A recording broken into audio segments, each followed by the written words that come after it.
une exception. Et dans le culte de Côte d'Ivoire, auprès des milliers de personnes. On va toujours un arrêt devant cet espace. C'est un élément important de l'aéroport.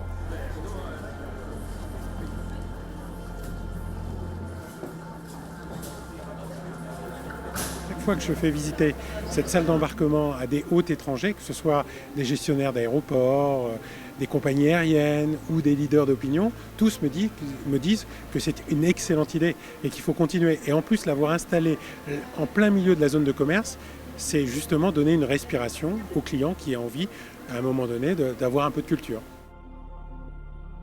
C'est une partie de notre histoire. Je pense que c'est important de montrer aux étrangers que même quand ils passent, souvenons-nous ici que 50% des passagers sont en correspondance, eh ben, ils ont aussi l'occasion de faire un petit tour d'un musée parisien alors qu'ils ne rentrent pas en France complètement.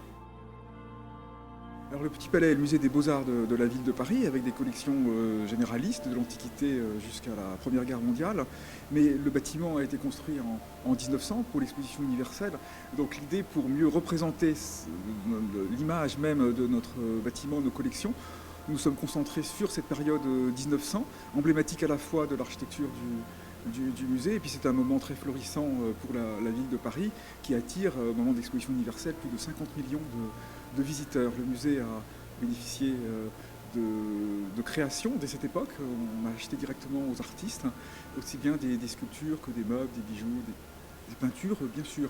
Donc l'exposition voulait refléter un petit peu la diversité des collections en alliant les différents médiums, aussi bien la peinture que les objets d'art et la sculpture, des grands formats, des esquisses, des choses plus officielles ou des choses plus élégantes et mondaines.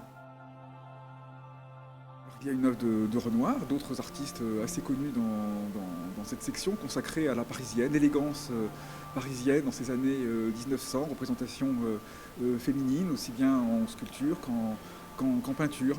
C'est très important cette image de la parisienne comme femme élégante, donnant un petit peu le ton au monde de ce moment-là.